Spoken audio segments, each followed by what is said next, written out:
Bom dia a todos, queridos e queridas companheiros e companheiras de jornada rumo à luz, rumo à ascensão espiritual e planetária. Tudo bem com vocês, meus queridos? Minhas queridas, então hoje é quarta-feira, dia 16 de agosto de 2023 e nós vamos juntos aqui dar continuidade à nossa jornada de cura da criança interior através dos ensinamentos de um curso em milagres, né? Estamos no grupo de lições regido pelo tema que é o perdão, que é o texto que eu vou ler agora dando início ao nosso vídeo, tá? Então, o que é o perdão? O perdão reconhece que o que pensaste que teu irmão fez a ti não ocorreu. Ele não perdoa pecados, tornando-os reais. Ele vê que não há pecado. E, nesse modo de ver, todos os teus pecados são perdoados. O que é o pecado, senão uma ideia falsa sobre o Filho de Deus? O perdão simplesmente vê a sua falsidade e, portanto, a abandona. A vontade de Deus passa então a ser livre para ocupar agora o espaço que lhe é devido. Um pensamento que não perdoa é um pensamento que faz um julgamento que ele não questionará, embora não seja verdadeiro. A mente está fechada e não será liberada. O pensamento protege a projeção, apertando as suas correntes de modo que as distorções se tornem mais veladas e mais obscuras, menos acessíveis à dúvida e mais afastadas da razão. O que poderia se interpor entre uma projeção fixa e o objetivo que ela escolheu como sua meta. Um pensamento que não perdoa faz muitas coisas. Persegue sua meta ativa e freneticamente, distorcendo e derrubando o que vê como interferências no atalho que escolheu. A deturpação é o seu propósito, assim como o meio pelo qual quer realizá-lo. Ele se lança nas suas tentativas furiosas de esmagar a realidade, sem se preocupar com o que quer que seja que aparentemente contradiga o seu ponto de vista. O perdão, por sua vez, é quieto, e na quietude nada faz. Não ofende nenhum aspecto da realidade, nem busca distorcê-la para encaixá-la em aparências que lhe agradem. Apenas olha e espera, e não julga. Aquele que não quer perdoar tem que julgar, pois tem que justificar o seu fracasso em perdoar. Mas aquele que quer perdoar a si mesmo tem que aprender a dar boas-vindas à verdade, exatamente como ela é. Assim sendo, não faças nada e deixe o perdão te mostrar o que fazer, através daquele que é o teu guia, teu salvador e protetor, forte em esperança e certo do teu êxito final. Ele já te perdoou, pois essa é a sua função, dada por Deus. Agora é preciso que compartilhes a sua função e perdoes aqueles que ele salvou, cuja inocência, cuja pureza, cuja ausência de pecado ele vê, e a quem honra como o Filho de Deus. Passamos então para a lição do dia. A lição do dia é muito bonita. É a lição 228. Deus não me condenou, eu também não me condeno. O meu Pai conhece a minha santidade. Negarei o seu conhecimento e acreditarei naquilo que o seu conhecimento torna impossível? Aceitarei como verdadeiro aquilo que ele proclama ser falso? Ou aceitarei o seu verbo quanto ao que eu sou, uma vez que ele é o meu Criador e aquele que conhece, uma vez que ele é o meu Criador e aquele que conhece as verdadeiras condições do seu filho? Pai, eu estava errado em relação a mim mesmo, pois fracassei em reconhecer a fonte de onde vim. Não deixei essa fonte para entrar num corpo e morrer. A minha santidade permanece como parte de mim, assim como eu sou parte de ti. E os meus erros em relação a mim mesmo são sonhos. Hoje eu os abandono e estou pronto para receber apenas o teu verbo, quanto ao que eu realmente sou. Então, o resumo dessa lição aqui é muito simples. Se Deus não te condena, quem é você para se condenar? Se Deus não te julga, quem é você para se julgar? Se Deus não te culpa, quem é você para se culpar? O mesmo vale para os nossos irmãos. Então, se Deus não está condenando o meu irmão, quem sou eu para condená-lo? Lembrando que nós exploramos muito esse assunto numa profundidade absurda no ano passado, nas lições do ano passado, lembrando que só o Espírito Santo pode julgar, porque só ele vê a cena completa, só ele vê tudo. Nós estamos olhando pelo buraquinho da fechadura e tentando, de forma vã, compreender o que está acontecendo, né? Então, é disso que nós precisamos nos lembrar no dia de hoje, tá? Por favor, lembrem-se, tá bom? Então, Deus não me condenou, eu também não me condeno. Deus não te condenou, você também não se condena. E sim, se você já sabe aí qual vai ser a sua tarefa de hoje na sua jornada de cura com a sua criança interior, é exatamente isso que você está pensando. Você vai se aproximar da sua criança interior, resgatá-la, você vai lá buscá-la, dar amor, aceitação, perdão, beijinho, carinho, picolé Itália de coco, o que você quiser, para sua criança interior num momento em que ela tenha se sentido muito culpada. Talvez ela tenha feito alguma coisa realmente um pouco mais desafiadora, né? Mas talvez ela simplesmente tenha sido gratuitamente culpada pelos próprios pais, como uma forma que eles tenham usado isso como uma forma de ter a criança sob controle, né? Então vocês se lembram que há uns dias atrás eu dei os exemplos de quando eu e a minha irmã a gente quebrou a tampa da garrafa da minha mãe, né? Eu vou procurar a garrafa e eu vou postar ela no Instagram, tá? Era uma garrafa que estava muito na moda lá há uns anos atrás, né? Quando eu era criança, enfim, há muitos anos atrás. Era uma coisa bem da moda. Então, eu vou lá buscar minha criança, né? No dia que a minha mãe foi passar a roupa lá e queimou o tecido. Vocês lembram disso? Né? E exatamente isso, eu vou lá buscar minha criança e resgatar minha criança. Então faça isso pela sua criança no dia de hoje, tá bom? Essa é a sua tarefa.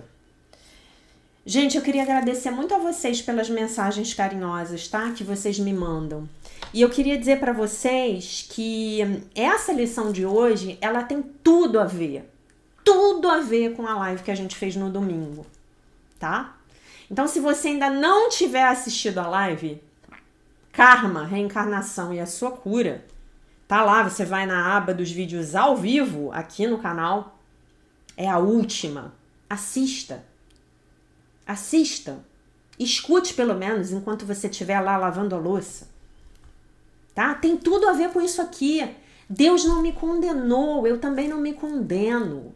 Se você quiser um outro olhar sobre essa frase, vá no vídeo de 2022, vá na live, vá no vídeo de 2021.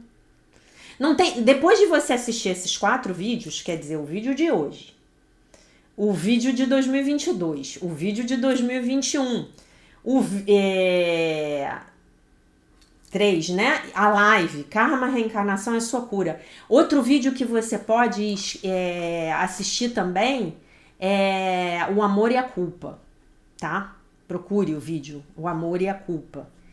Não vai ter como você não acreditar no que eu tô falando pra vocês. Por favor, assistam a live de domingo. Ela casa perfeitamente com essa lição e eu vejo que como o Espírito Santo, ele traz as sincronicidades, né? Lembrando que no domingo eu fiz a leitura de um livro chamado A Chave da Sincronicidade, né? Então, é isso aqui. Pai, eu estava errado em relação a mim mesmo, pois fracassei em reconhecer a fonte de onde vim. Eu fracassei em reconhecer a minha verdadeira natureza, o meu ser real, que é o Filho de Deus, perfeito, inteiro, completo, maravilhoso e isento de pecado. Não deixei essa fonte para entrar num corpo e morrer. A minha santidade permanece como parte de mim, assim como eu sou parte de ti. E os meus erros em relação a mim mesmo são sonhos. Hoje eu os abandono e estou pronto para receber apenas o teu verbo, quanto ao que eu realmente sou. Tá? Então assista a live. Se você já tiver assistido, assista de novo. E faça a prática que eu pedi a vocês para fazerem na live. Porque inclusive vocês sabem que eu ainda não fiz. Mas eu recebi um depoimento aqui, uma mensagem de uma pessoa que já fez e que disse que já está adorando, tá? Então, e outra coisa, se você ainda não tiver feito o Pix para mim, no valor mínimo de R$8 pela live, a chave Pix está na descrição do vídeo, é o meu e-mail, jack.mariano@icloud.com. Por favor, faça, tá bom? Então, meus amores, olha, eu fechei o tablet, mas a gente tem que ler o texto de Marianne Williamson, do livro A Year of Miracles, Um Ano de Milagres, Daily Devotions and Reflections, Devoções e Reflexões Diárias, um texto belíssimo, belíssimo, belíssimo.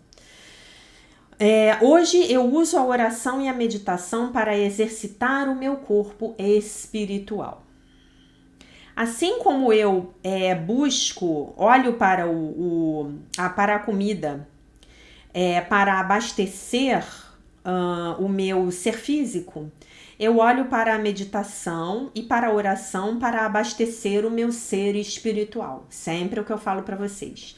Estamos todos nós de tanque vazio. A gente pode até estar de barriga cheia. Eu tô de barriga cheia. Acabei de tomar café da manhã agora.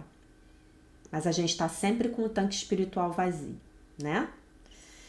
Assim como eu olho para os exercícios físicos para fortalecer o meu corpo físico, eu olho para os exercícios espirituais para fortalecerem o meu espírito. A gravidade trabalha em ambos os níveis, no nível físico e no nível emocional. Isso aqui é uma comparação que ela faz que é perfeita. É perfeita. O que é essa força gravitacional? Entre aspas. Essa força gravitacional é algo que nos puxa para essa terceira dimensão, para essa densidade, né? Como a gente falou na live de domingo, para essa terceira densidade. Ela nos puxa. Então, o trabalho tem que ser diário. Jaque, você já meditou hoje? Somando tudo que eu já fiz de prática espiritual hoje, já tem mais de 1 hora. Já gastei mais de 1 hora, tá bom? Fiz a minha meditação de São Miguel Arcanjo, fiz a minha meditação Shinsokan, fiz meu exercício de controle mental, né? Muito bem. Assim como eu não desejo que a gravidade física derrube os meus músculos, eu não quero que a gravidade espiritual empurre a minha mente, derrube a minha mente, né? Eu trabalho contra a gravidade emocional, os pensamentos de medo, de cinismo, negatividade, consciência de vítima, raiva, julgamento e defensividade, através da meditação e da oração ao longo de todo o dia. Então, meus queridos, o seu trabalho pessoal, o trabalho pessoal de vocês, infelizmente ninguém vai fazer por vocês. Que bela decisão que vocês tomaram de estar comigo hoje, ouvindo esse vídeo, assistindo esse vídeo. Como eu já contei para vocês que eu, nas minhas aventuras dentro do 422, Rio de Janeiro, capital, Grajaú, Cosme Velho, quem aí já pegou o 422, me diga, né? 422, o ônibus mais importante da minha vida, né? 1 hora para ir para o trabalho de 422, 1 hora para voltar do trabalho de 422, meu iPod nas orelhinhas, Luiz Antônio Gaspareto indo, Luiz Antônio Gaspareto voltando. Não era YouTube não, gente. Não era YouTube não. Naquela época, eu ainda não tinha smartphone. Acho que a internet ainda não tinha chegado, ou eu não tinha dinheiro para ter, não sei. Né? Essa nossa internet, os smartphones ainda não tinham chegado, né? Então, gente, era o iPodzinho. Eu ia lá no site da Rádio Mundial, aí tinha lá, podcasts, Luiz Antônio Gaspareto. Eu ia lá, eu baixava um por um, guardava eles todinhos no meu iPod. Eu ia ouvindo. Aí o que eu fazia? Eu ia ouvindo um, Normalmente um podcast do Gaspa durava em torno de 45 a 50 minutos, né? Como eu costumo fazer aqui com vocês, que é a hora da psicanálise, né? São os 50 minutos. E aí eu levava às vezes 1 hora para chegar no trabalho. Se pegasse um engarrafamento, levava 1 hora e meia, enfim.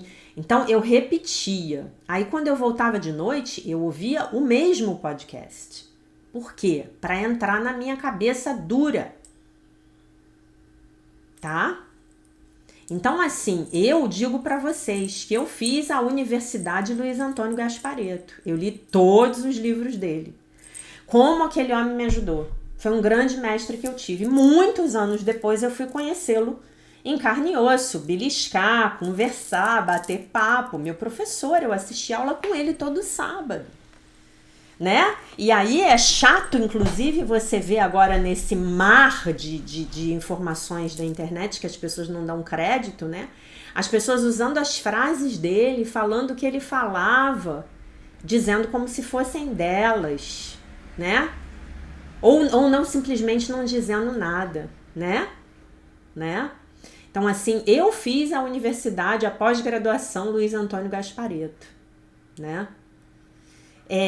Deixei de abrir mão de muitos preconceitos, né? Comecei a me ver com tão mais generosidade, tão maior generosidade, né? E tenho muita gratidão a ele, né? Não sei porque que eu comecei a falar dele, enfim. Mas é isso. Vamos para a oração. O ego irá constantemente me tentar a me apegar a interpretações baseadas no medo a respeito do mundo. Que são as minhas interpretações baseadas no medo? São as interpretações que eu faço quando eu estou rodando na minha cabecinha o sistema de pensamento do ego, né? Mas agora eu já tô atenta, né? Né? Eu lembrei porque que eu comecei a falar do Gasparetto. Eu comecei a falar do Gasparetto porque eu estava dizendo para vocês que essa coisa da gente ter essa interação diária é sensacional. Mas você vai ficar muito aquém, os seus resultados na sua vida vão ficar muito aquém daqueles que você deseja para você se você não for orar e meditar. Todo dia. Todo dia. Na hora que acordar e antes de dormir. Na hora que acordar e antes de dormir. Que nem você faz com os seus dentes. Você não escova seus dentes todo dia, na hora que você acorda? E antes de você dormir? E depois que você almoça? E você não passa o fio dental? Vocês sabem o que eu descobri ontem, gente? Que eu amei? Vou contar pra vocês. Eu não comprei, mas eu descobri que existe um fio dental ecológico feito de cabelo de milho. Não é o máximo? Aquele cabelo de milho que agarra nos nossos dentes quando a gente compra milho. Uma pessoa que a gente come milho, uma pessoa inteligente e ecologicamente correta teve a ideia de fazer um fio dental de cabelo de milho. Eu vou comprar. Deve ser o máximo, né? Eu já estou usando os cotonetes de papelão. Vocês sabiam que já existem cotonetes de papelão? São maravilhosos. São tão bons quanto os normais. Já estou usando, feliz da vida. Eu busco muito ser ecologicamente correta, né? Meu único hábito ecologicamente incorreto é ir à manicure. Vocês já sabem que eu já contei para vocês, né? Então vamos lá. O ego irá constantemente me tentar a eu me apegar às interpretações baseadas no medo a respeito do mundo. Em vez disso, eu voo sobre as asas dos anjos, os pensamentos de amor acima da confusão do mundo. Eu oro e medito para manter a minha mente no amor, e então eu me elevo acima das ilusões do mundo. Então, qual é o jeito de nós nos elevarmos acima das ilusões do mundo? Orando e meditando. Hoje eu tive uma notícia de manhã, na hora que eu acordei, depois que eu já tinha meditado, por conta de um perfil no Instagram que eu sigo, eu tive uma notícia que já me levou a tentar buscar me apegar ao mundo. Aí eu falei assim, quer saber? Eu não tenho controle sobre isso. O que eu vou fazer? Eu não tenho controle sobre isso. Então eu vou rezar por essa pessoa que eu gosto tanto, que eu acho que é uma pessoa que é do bem, que tá passando por um momento difícil da vida dele, e é só isso que eu posso fazer. Eu não vou ficar aqui apegada à mesquinharia. Isso é bom, o que tá acontecendo, o que não tá. Eu não vou. Tá bom, meus queridos? Então, essa é a nossa oração do nosso dia, tá bom? Então, vamos lá. Agora vamos retomar aqui a nossa jornada com a leitura do livro Curando a Vergonha que Te Impede de Viver, né? E aí ele vai começar a falar de como o sistema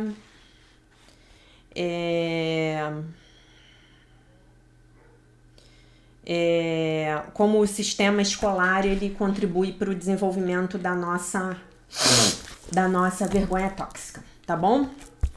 Eu abri aqui numa página aleatória que fala exatamente sobre aquilo que eu estava conversando com vocês ontem, né? Então deixa eu ler aqui um trechinho para vocês, que é rapidinho, né?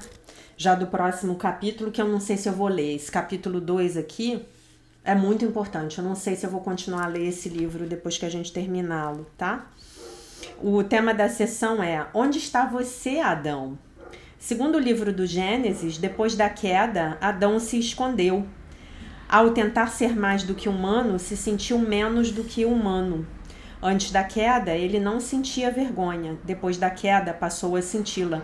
A vergonha tóxica é uma verdadeira agonia. É uma dor que vem de dentro, do âmago do ser. Ela é excruciantemente dolorosa, tá? Então, a gente vai passar para o sistema educacional. Ele vai visitar aqui o sistema educacional e o sistema religioso, né? E depois a gente vai fazer um paralelo tanto do sistema educacional quanto do sistema religioso com o que o Leonard Orr fala da terapia de renascimento, tá? É bem legal. Então, talvez amanhã a gente leia o texto do livro do Leonard, tá? Então, o sistema educacional. Max frequentou uma escola particular ligada à igreja até a 7ª série. Né? Então, ele devia ter por aí algo como uns 13 anos. Depois cursou o 2º grau numa escola pública. Sua experiência escolar foi tipicamente a de quase todas as escolas atuais. Ficar sentado num canto com orelhas de burro é uma associação comum que fazemos com os dias de escola, né? Hoje em dia não tem muito isso, mas na época deles era comum. Embora a maioria das formas de educação dos dias de hoje não mais utilize as orelhas de burro, ainda existem poderosas formas de vergonha tóxica em operação no sistema educacional. Lecionei em 3 escolas do 2º grau e em 4 universidades. Descobri que o sistema educacional é uma das principais forças responsáveis pela solidificação do processo de internalização de uma base de vergonha nas pessoas. Concordo plenamente, né? Então, nós somos muito envergonhados quando somos pequenos no sistema educacional. E você, né, muito interessantemente, você é envergonhado. Tanto se você estiver com um desempenho aquém, quanto se você estiver um desempenho além, né? As crianças muito inteligentes, os nerds, eles sofrem bullying de forma impiedosa, né? E normalmente o nerd é aquele que não sabe jogar bola, que não sabe nadar, que tem uma dificuldade com as habilidades corporais, o que é bastante natural, porque o nerd ele tá sempre na cabeça, né? Já contei para vocês que essa que vos fala sempre foi nerd, né? Então, quando eu pude abraçar, acolher, resgatar, né, o meu nerd interior, a minha pequena nerd interior, isso foi maravilhoso. Porque eu, durante muitos anos, eu neguei a minha nerd interior. Ela ficou lá escondida dentro do armário, tá? O perfeccionismo. O perfeccionismo é uma regra do sistema familiar disfuncional, né? E é um dos principais responsáveis pelo surgimento da vergonha tóxica. Nós o encontramos tanto no sistema religioso quanto no cultural. O perfeccionismo rejeita a vergonha saudável e o faz admitindo que podemos ser perfeitos. Essa suposição nega a nossa finitude humana, por negar o fato de que somos essencialmente limitados. Ele nega que cometeremos erros com frequência e que é normal cometer erros. Gente, cometer erros é uma etapa do processo de aprendizado, né? Eu sempre digo para os meus alunos, se você tem uma dúvida, isso é um sinal maravilhoso de que o seu processo de aprendizado teve início. O perfeccionismo está envolvido sempre que tomamos uma norma ou padrão negativo e o fazemos absoluto. Uma vez absoluta, a norma se transforma na base de avaliação de tudo o mais. Obtemos nossas comparações e julgamentos de acordo com esse padrão. Na escola, nossa base de comparação era a nota 10 perfeita. Quando não conseguíamos obter essa nota, éramos avaliados segundo uma escala descendente, na qual a nota mais baixa era D e representava a reprovação.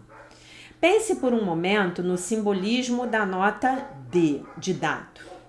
Nas imagens mentais, ela está associada à palavra deficiente.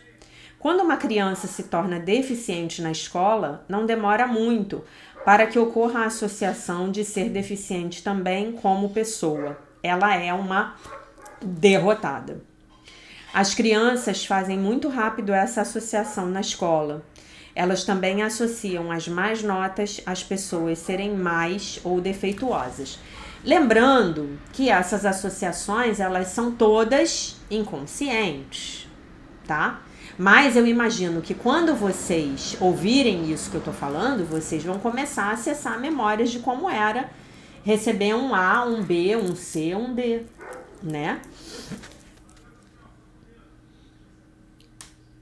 E com muita frequência, as crianças que estão com notas deficientes já têm uma base de vergonha quando ingressam na escola.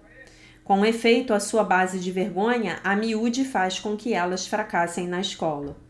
Quando isso acontece, sua vergonha internalizada se aprofunda. A vergonha tóxica gera a vergonha tóxica. E aí a gente entra na história da espiral, ralo abaixo, sobre a qual a gente falou ontem, né?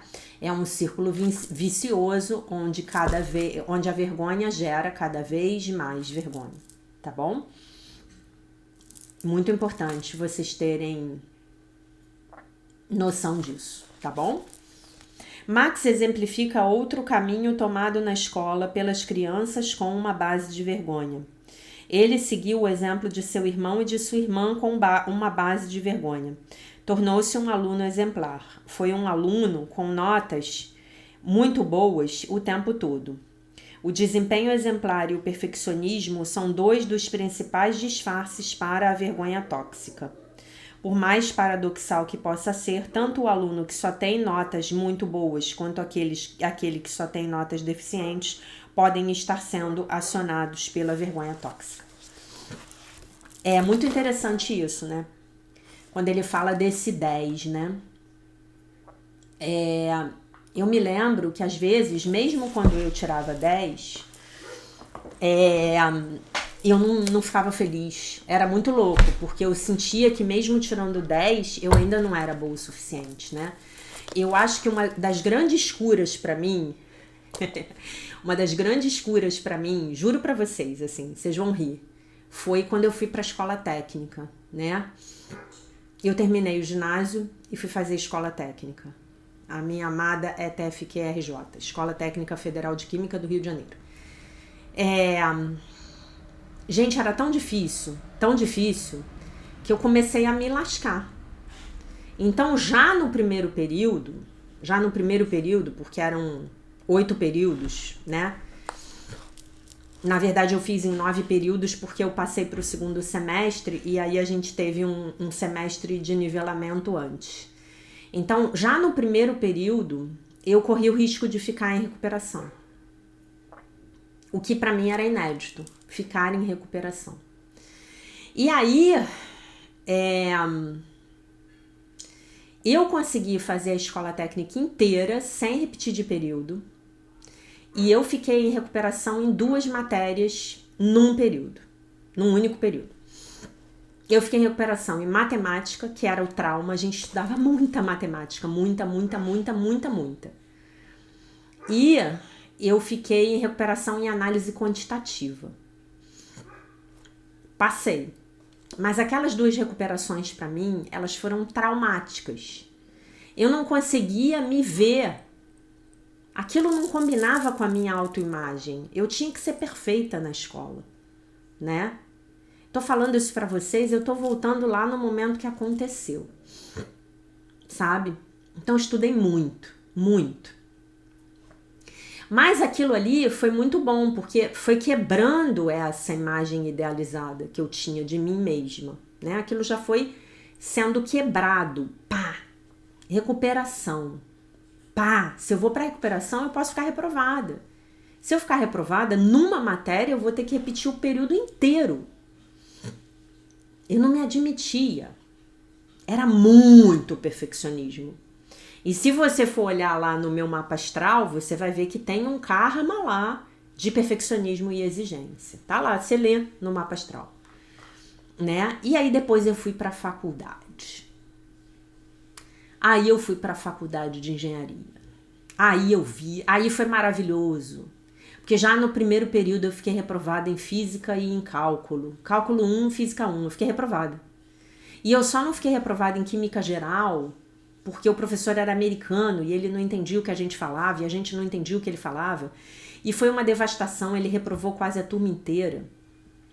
Eu não fiquei reprovada por pouco. Isto é, de 6 matérias que eu estava cursando, eu fiquei reprovada em 2. Ali, gente, eu tive que cair na real. E para mim, psicologicamente, foi muito legal. Foi uma grande experiência. Foi uma grande despedida do meu eu neurótico idealizado, sabe? Mas a gente precisa entender de onde vem esse nosso perfeccionismo, né? O sistema educacional, ele é cruel, né? Continuemos. Eu fui um aluno que só tinha notas muito boas. Também fui o presidente da minha turma a partir da 7ª série. No último ano do 2º ano, fui o editor do jornal da escola e, academicamente, o número 6. Todos esses foram personagens do meu papel de herói. Quantos diretores de escolas de 2º grau chamariam um aluno que é presidente de turma, editor do jornal da escola e número 6 academicamente e lhe diriam que ele precisa de ajuda com relação aos seus problemas de vergonha internalizados? No último ano do 2º grau, eu também era um alcoólatra inveterado. No primário, eu era a número 1. No ginásio, não teve contagem, né? A escola mudou, era uma escola estadual muito boa, mas aí o governo do estado mudou e aquelas coisas bacanas que a gente fazia, né? A gente cantava o hino nacional toda terça-feira, a gente tinha respeito à bandeira, a gente tinha o pelotão da bandeira, aquilo ali foi jogado pro lado. Comecei a beber aos 14 anos e apaguei várias vezes no último ano do 2º grau. Apagou, desmaiou, saiu fora do ar. O desempenho excepcional frequentemente é resultado da vergonha tóxica. Por ser defeituoso por dentro, eu tinha de provar a minha adequabilidade sendo excepcional exteriormente. Era exatamente isso que eu passava. Eu me sentia tão menos por dentro, tão zero à esquerda, que eu tinha que provar a minha adequabilidade sendo excepcional exteriormente. Tudo que eu fazia visava a um reconhecimento exterior. Meus bons sentimentos dependiam do meu desempenho. Quando eu estava na 5ª série, eu tirei um D em educação musical. Foi um cataclisma.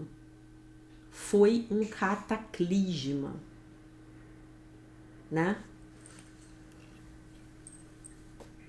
Dentro de casa e dentro da escola. Foi muito difícil. Eu estava na 5ª série. Eu tinha 11 anos. Foi um dos momentos... Foi o momento, academicamente falando, foi o momento mais difícil da minha vida. No ginásio. A vergonha tóxica, cria, entre aspas, fazeres humanos, em vez de seres humanos. Pessoas que precisam fazer alguma coisa para se serem adequadas. Somente através das suas realizações elas conseguem se sentir bem a respeito de si mesmas.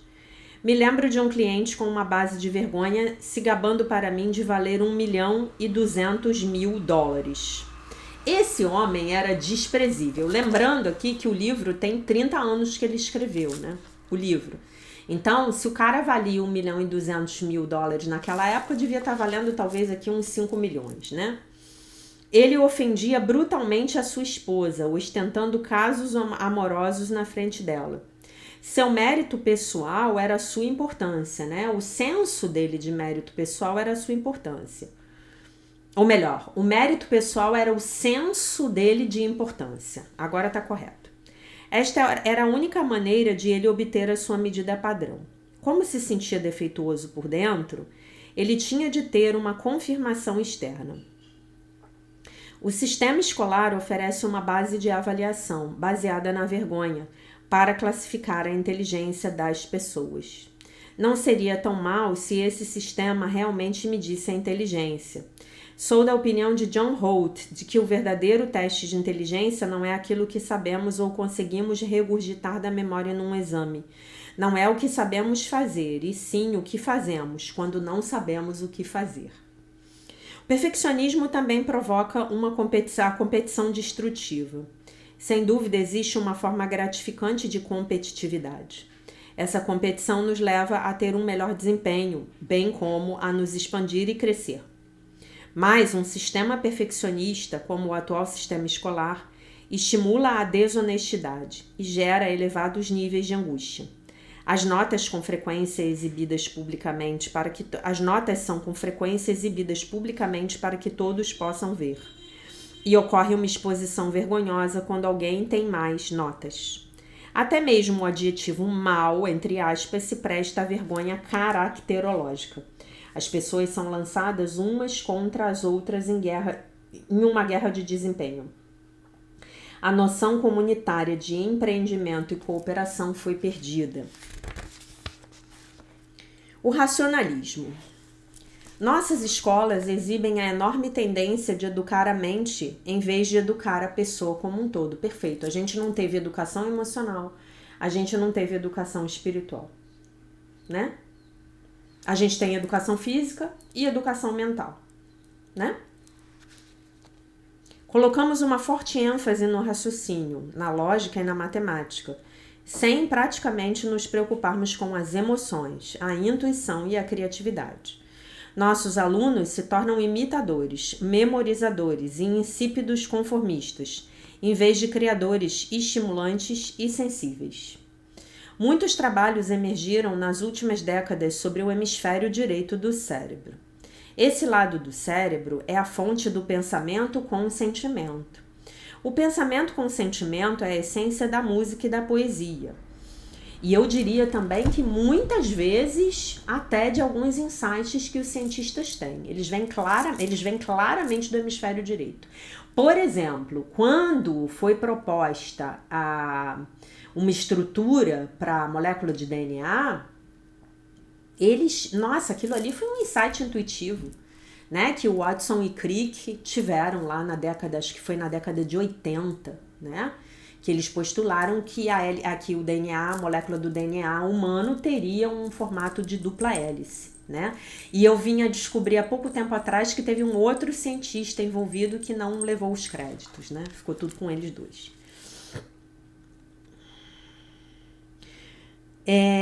O hemisfério direito é holístico e intuitivo.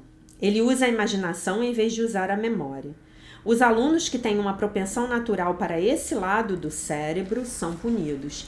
E é esse hemisfério direito do nosso cérebro que é estimulado e que é acessado quando nós meditamos e oramos, tá? Por isso que quando você começa a meditar, você tem insights maravilhosos.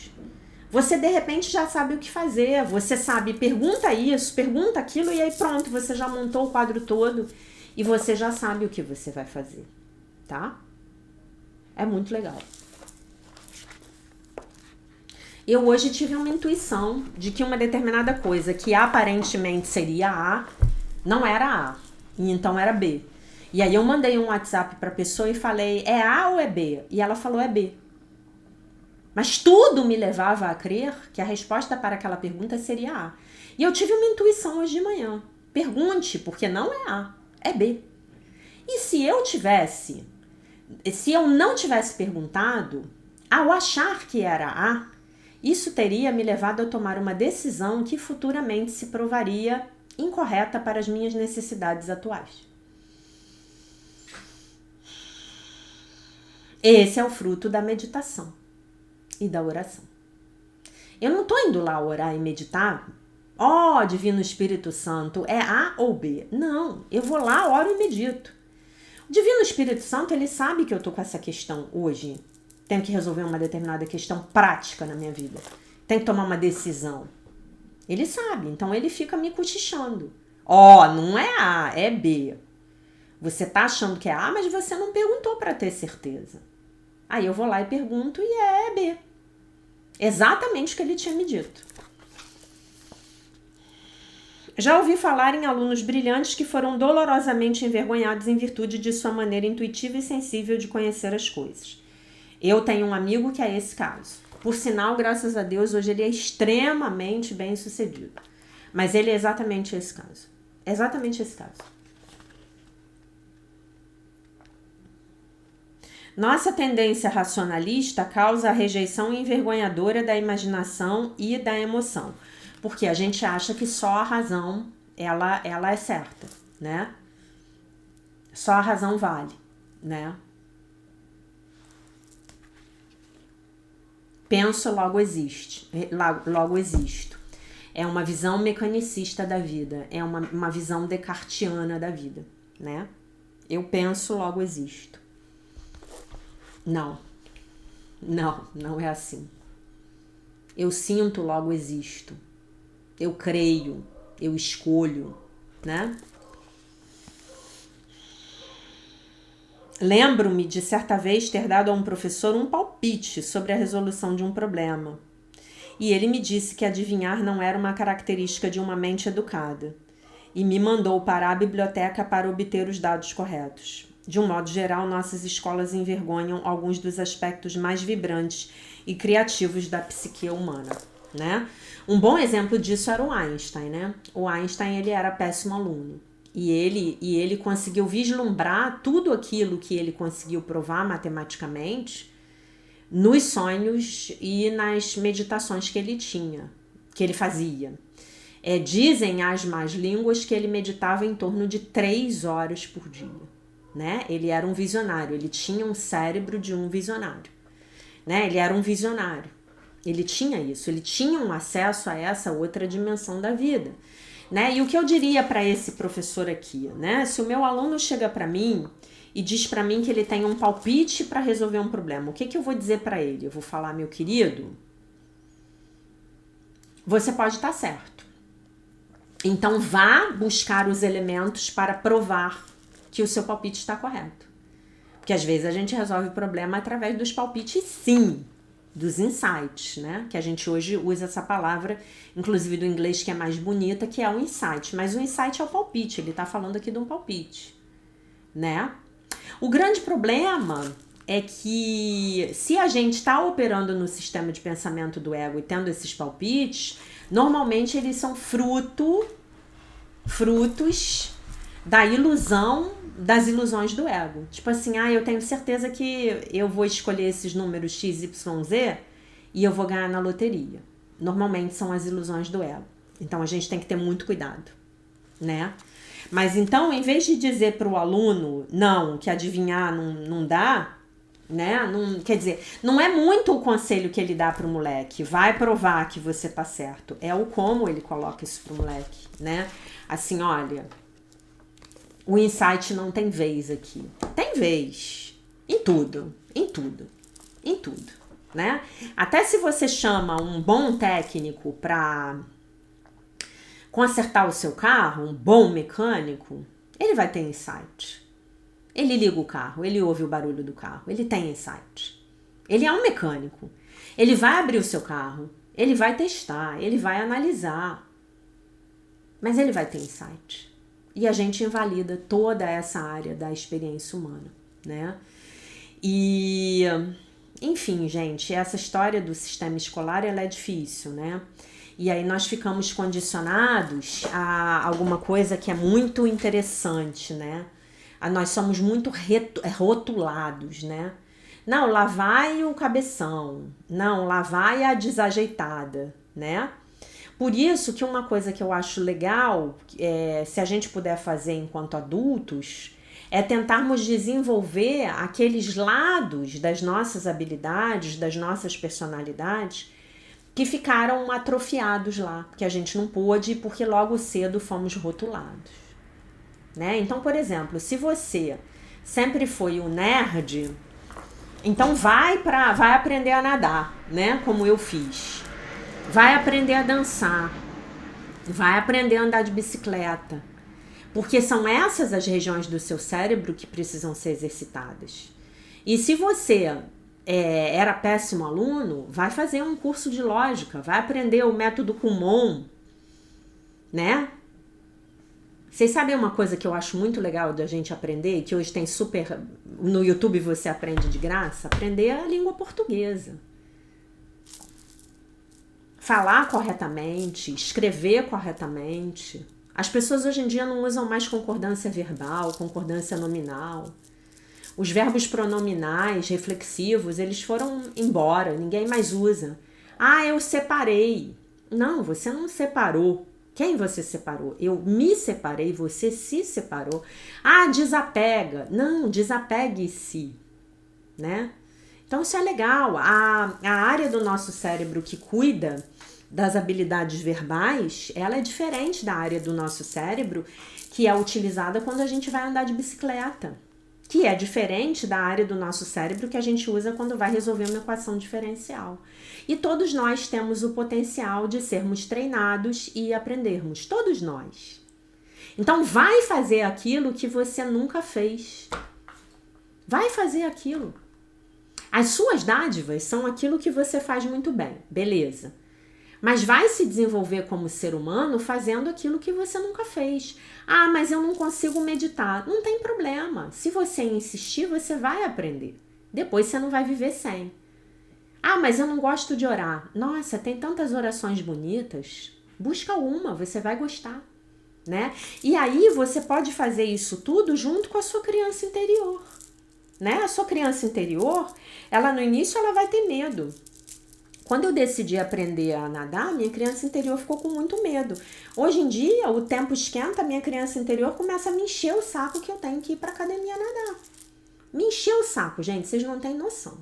Ela tá calma agora porque tá frio aqui no Rio, que aí não tem jeito. Nem que eu queira ir, ela não vai. Entendeu? Mas quando começa a esquentar, eu tenho que ir pra piscina. É piscina, todo dia que é piscina. Entendeu? Então, tinha esse potencial lá, né? Eu me lembro que quando eu era pequena, eu olhava as crianças que nadavam, as crianças que sabiam jogar vôlei, as crianças que sabiam jogar basquete, handball, que pulavam, saltavam. Eu não conseguia fazer nada. Minha criança olhava para elas com muita inveja, querendo ser igual. Inveja assim boa, né? Não queria tirar nada delas, mas eu queria ser também assim, né? Então uma coisa muito legal foi levar o meu adulto para desenvolver essas habilidades físicas, que eu realmente não tinha coordenação motora quando eu era pequena, né? Então faça isso por você, vá aprender uma outra língua, né? Vá aprender a falar português bem, para você escrever bem, para você se expressar bem, para você falar corretamente, né? Ontem eu estava ouvindo um professor meu que eu amo e ele dando aula e falando dos mal-estares. Gente, me deu um mal-estar com aquilo, porque o plural de mal-estar são os mal-estares, né? Não são os maus-estares, né? Muitos mal-estares, né? A nossa língua está se perdendo.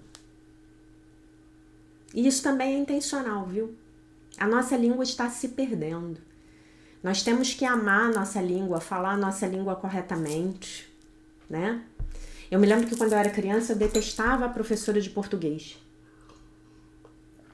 que eu tinha na sexta série. Eu tinha 3 tempos de português por semana, mas eu sempre amei a língua portuguesa. E quando eu fui para a 8ª série, eu tinha uma professora maravilhosa, que além de tudo ela era linda.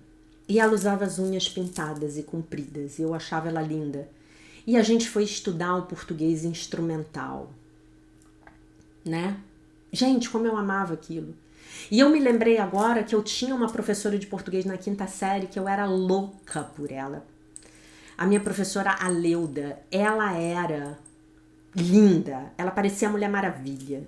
Branca, de olho azul, um cabelo preto, comprido. Ela era linda, linda, a professora Aleuda. E a professora Aleuda dava pra gente, olha do que eu tô lembrando, receitinhas pra gente cozinhar, pra gente aprender a cozinhar. Aí eu ia pra cozinha tentar fazer as receitinhas da professora Aleuda, né? Talvez por isso eu ame a língua portuguesa, o estudo da língua portuguesa até hoje. Bom, meus amores, então o que eu vou pedir para vocês fazerem hoje, para se lembrarem da prática com a criança interior, se lembrarem da lição, né? Deus não me condenou, eu também não me condeno, né? Se lembrarem de que vocês estavam errados e irem lá consolar a criança de vocês no momento em que ela tivesse sentido bastante culpada, tá bom? Então, meus amores, deixo vocês com a paz de nosso Senhor Jesus Cristo, com um beijo imenso. E se Deus quiser, nós nos vemos novamente amanhã.